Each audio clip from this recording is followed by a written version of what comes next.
Hello and welcome to Newsroom series on Channels Television. I'm Oyo State. Today our focus is on the southwest region. But first, here's our top stories for the day.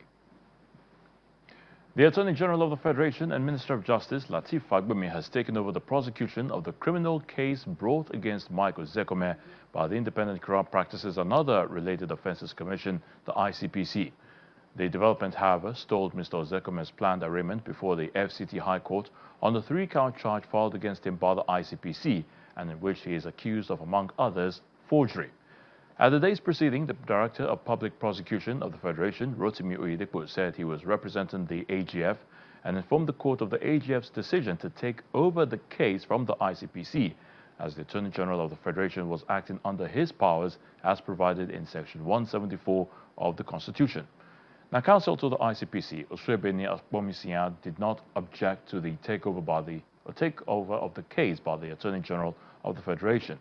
A former AGF, Kanu Agabi, who led a team of lawyers comprising 15 senior advocates of Nigeria for the defense, also did not object to the takeover of the case by Mr. Lateef Fagbemi. Upon an application for adjournment by Mr. Oyedepo, which was not opposed by Mr. Agabi, Justice Peter Kekemeke then adjourned till February the 24th for arraignment. In a decisive move to enforce compliance with the state's directive against the controversial Monday sit-at-home order, Anambra State Governor Professor Chukwuma Soludo has ordered the immediate shutdown of the Onitsha main market and other adjoining markets for 1 week in the first instance. The action follows repeated defiance by traders at the popular Onitsha markets to open for business on Mondays despite government directives and warning to disregard the sit-at-home order imposed by non-state actors. The order, which has about 4 years disrupted economic and social activities across the southeast, has been publicly condemned by the Chukwuma Soludo administration, urging residents to now go about their lawful activities without fear and shunning the illegal order, which he describes as an economic sabotage of the region. And the shops locked up. I've peeped inside, a few persons here and there. Okay? Anyone who has not opened, for main market, of all markets, to be shut down. I know that people have done this sit at home on Mondays for quite some time now. And as they say, an abomination that lasts a year becomes culture. No. This can no longer go on in Anambra. Are you hearing me? Yeah. And I will tell you this. You either decide that you want to trade here or you can go elsewhere. Are you hearing me? Yes, sir. This main market, if you don't want it open, I'll come and take bulldozer and level it. Are you hearing me? Yes, and I'm very, very serious about it. I'm not joking. Going forward, any Monday, any shop that is not open will be locked for 1 week. And let me tell you this. As I'm speaking to you now, when I finish this whole main market and all the adjoining these things will be locked down for the whole of this week. There will be no market anywhere here. Are you hearing me? Each Monday will come and inspect. If people are not in their respective shops, it will be shut down again. If you don't like it, go elsewhere and trade. But if you are here, we're not going to allow this. It's plain economic sabotage. And also we suspect whoever closes their shop to have some criminal intent.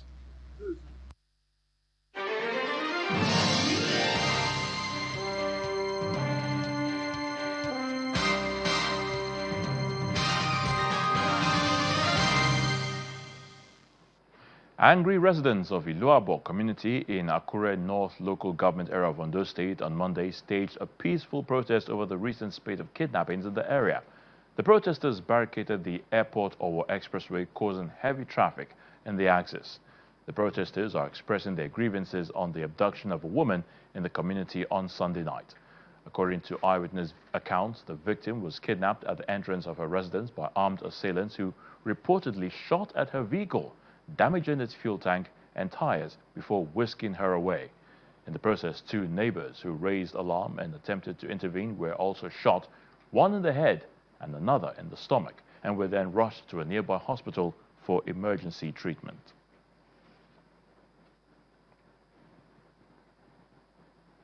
In Oyo State, the police command has confirmed the interception of a truck conveying materials suspected to be explosives, following what the command describes as a successful security operation.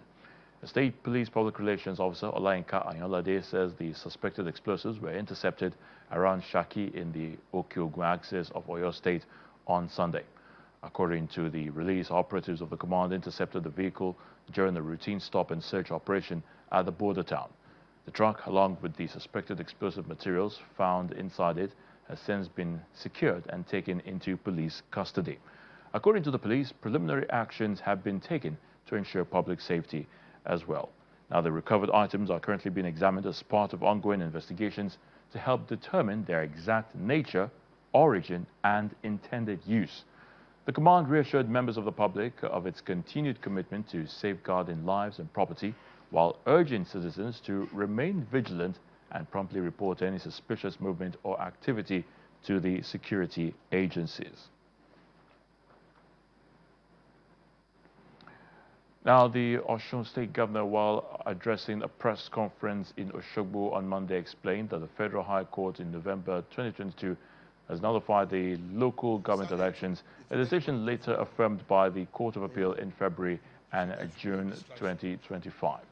He insists the affected officials have no lawful mandate to remain in office, stressing that he did not remove them, but that their tenure was terminated by the courts. He describes the development as a repudiation of democratic norms and a threat to peace and order in Osun State. It has also disclosed that statutory allocations meant for the local government in the state have been withheld since February 2025, adding that as of the last FAC meeting, about 130 billion naira in local government funds remain unpaid.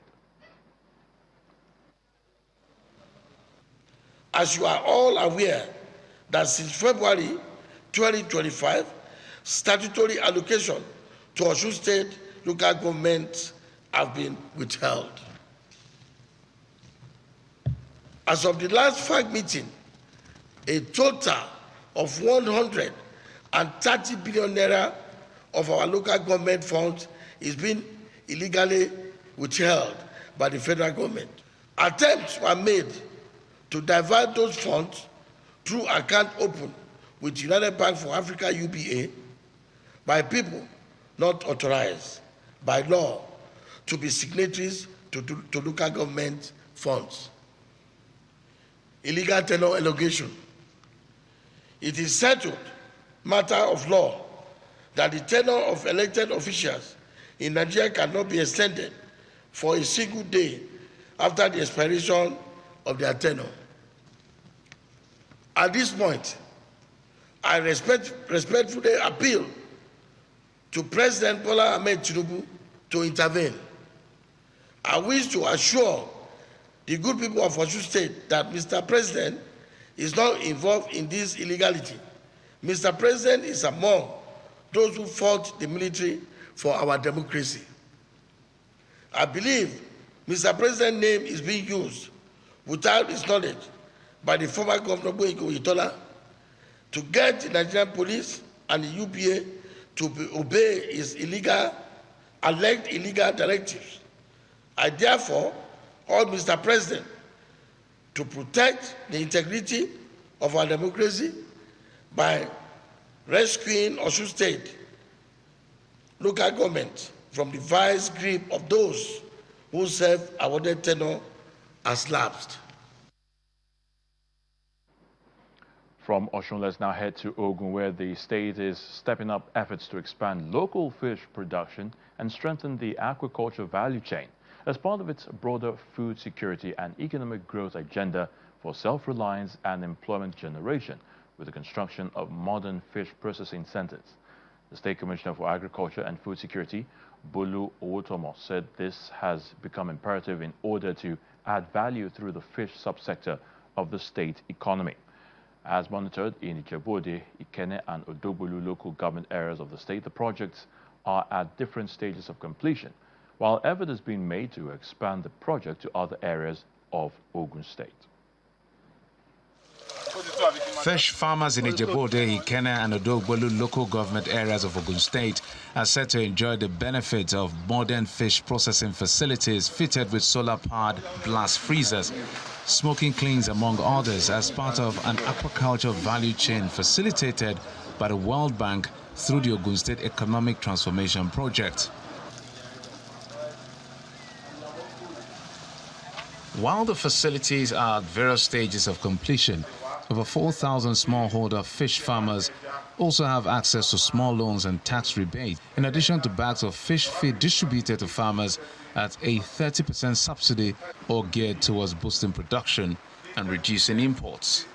You know, there is indeed adequate fish for you to process. Now we have come to look at it, and we're not only stopping at just rehabilitating and reconstructing your existing structure. We are also providing blast freezer, about 5-ton blast freezer, 10-ton cold room. We are providing 500 by 900 chest freezer, you know, as well in this location. We are providing 4 50 kg smoking clean, 200 kg smoking clean, 500 kg weighing scale for you to be able to weigh your fish. You know, alongside renovating your market linkage outlet, that is your shops.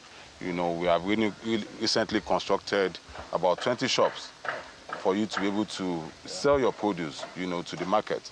We've been showing people and showcasing the interventions that we've done for farmers across various value chains. And for the aquaculture value chain, they've seen massive investment into value addition for them. So giving them equipment and tools so that they can process their own products, they can dry them, they can blast freeze them. It brings more value and more time to their goods, because sometimes they're left having to sell very quickly and very cheaply because of the access to market. But now with this, they can focus on export markets, they can focus on increased production, they can focus on even supporting other farmers in the area. Some of the smallholder farmers, while appreciating the governor for his various interventions, however, asked for improved road infrastructure, among others. We now have cold room, and in addition to smoking. So that alone is a lot. Now, let me give you a good example. The fish that we import, many of them are not live, they are cold-chain, and that can happen here. So we can also ship in to the north or anywhere, blast freeze fish from this place. For the past 3 years now, our off-takers has reduced beyond unbearable, and it's really affecting, because producers are producing, but there's no off-taker to take those fish off our hand. So it's really affecting. So as a result of that, they price us down. You know, and with the cost of the economic situation in Nigeria today, now they price us down. So fish farmers are not really smiling. With more significant investment in fish production subsector of the state economy and support, the state government believes there is potential for growth and sustainability in the fish farming sector for long-lasting economic development. Welcome back after the break on Newsroom series. Lagos State government inspects ongoing drainage projects in the Lekki area. To join us again.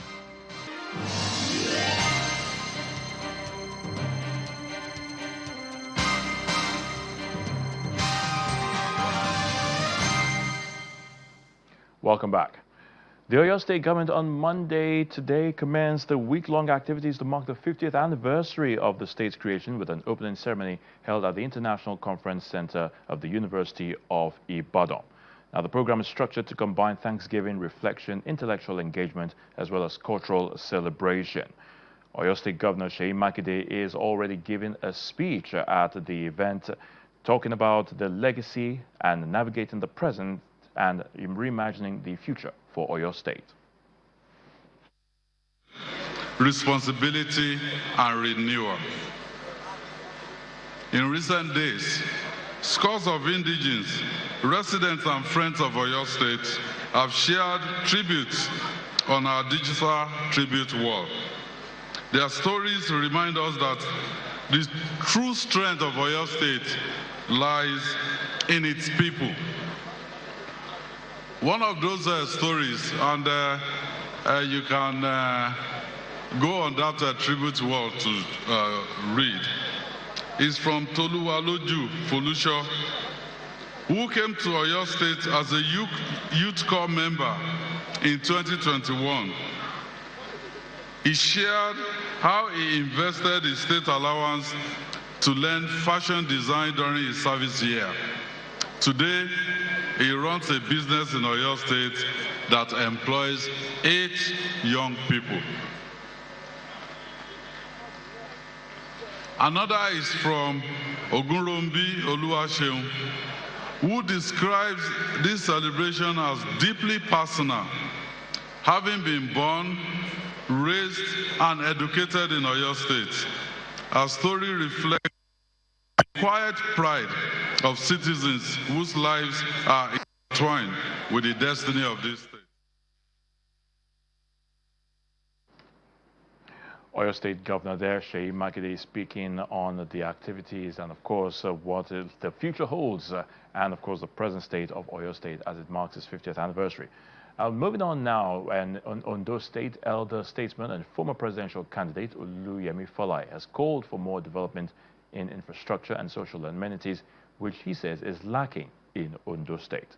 Now, the octogenarian, a former secretary to the government of the Federation and Minister of Finance, was the traditional ruler of Iluabo community in Akure North local government area of the state, was speaking with Channels Television on his reflections on the 50th anniversary on the creation of Ondo.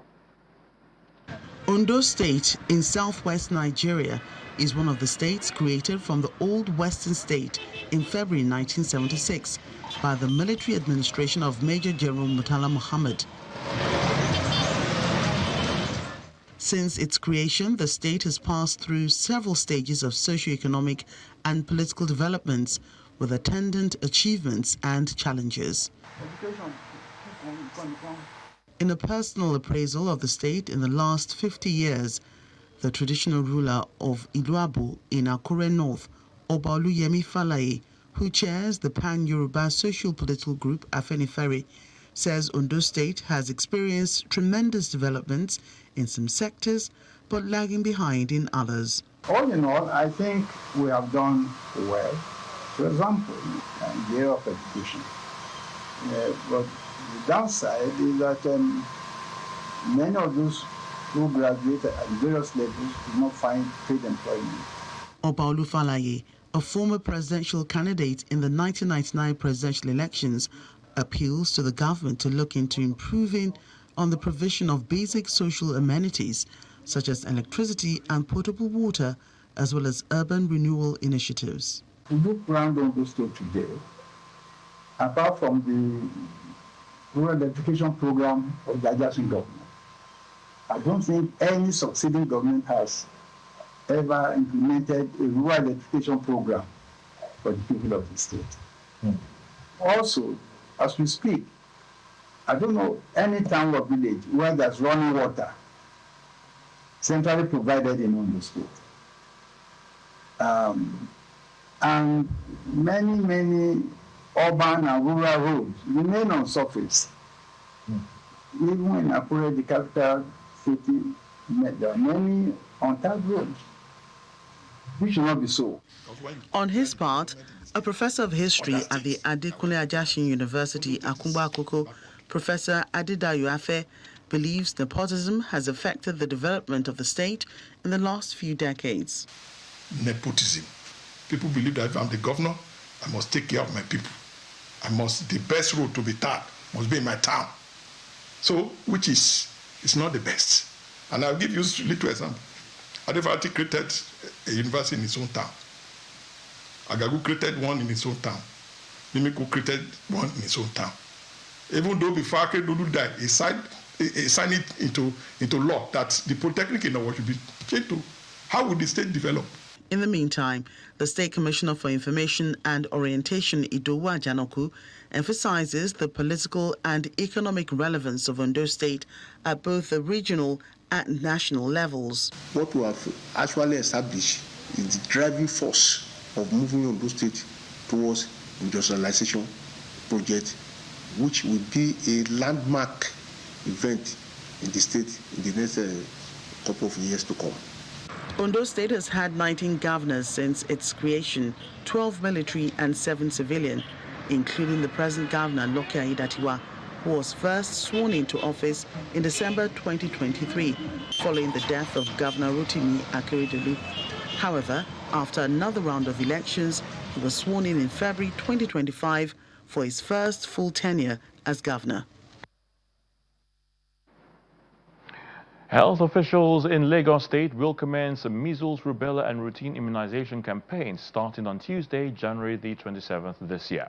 Now, the exercise, which will kick off, of course, on Tuesday up until February the 5th, will be flagged off by the wife of the Lagos State Governor, Dr. Ibijoke Sanwo-Olu, signaling the commencement of the measles, rubella and routine immunization across all local government areas and local council development areas of the state.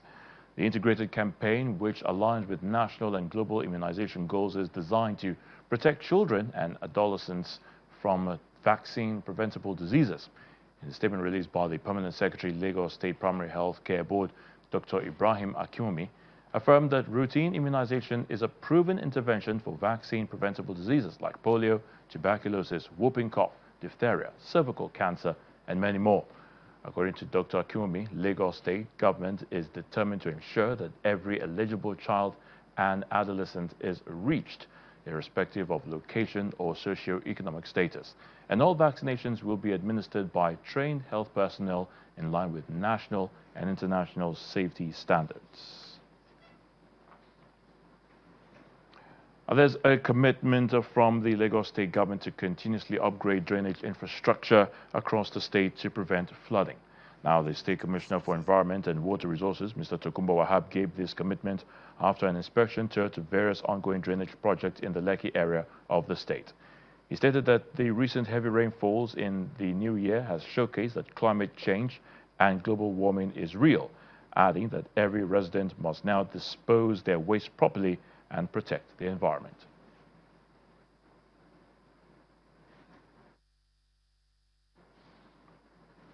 And public service holders in Lagos State have been asked to impact lives within their communities positively.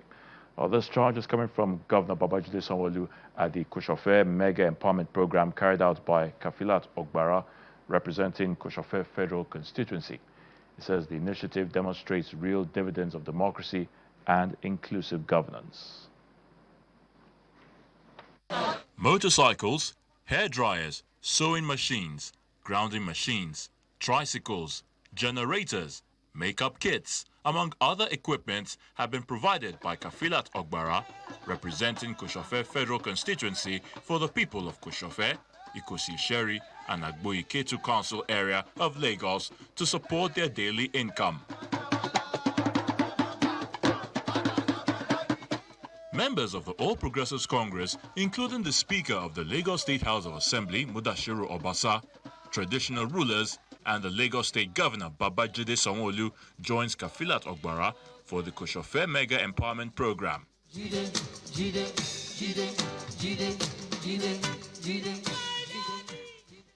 Honorable Ogbara says she is taking deliberate action to empower people, and 1,000 women and youth will be supported with working tools. We have a lot of our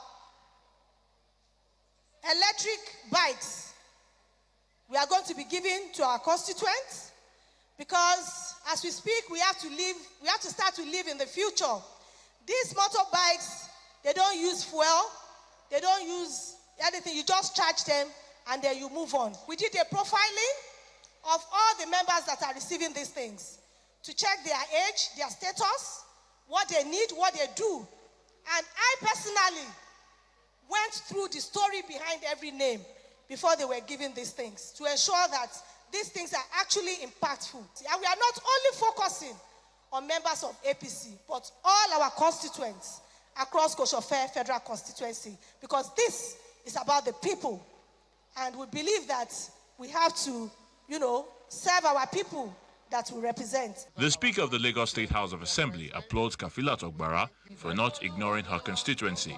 The major job of a representative is to represent the constituents very well and adequately. And that is by reaching out to them. She has been doing well. I will say thank you. We want more of that. Governor Sanwo-Olu says the empowerment program is a true representation of public service. He also warned beneficiaries not to sell the equipment. What she's doing here is what is proper. This is what we call real dividends of democracy and inclusive governance, where you do not limit what you have as a representative of his people to just yourself. Please, this is not an item for sale. She has taken effort to go through the beneficiaries, and she knows that each one of them truly requires and they need this support. Some of the beneficiaries expressed their gratitude to the lawmaker. I'm so happy and I'm glad. I'm thanking God for this opportunity that I'm alive to receive this gift. I really appreciate this. I really appreciate it a lot. And I pray God will continue to bless her for us. A total of 1,000 people are benefiting from the empowerment program to strengthen livelihoods and drive economic growth in Koshofe and the entire Lagos State. Thank you. And with that, we draw the curtain on Newsroom series with our focus on the Southwest region. Thank you so much for watching. I'm Oyo State.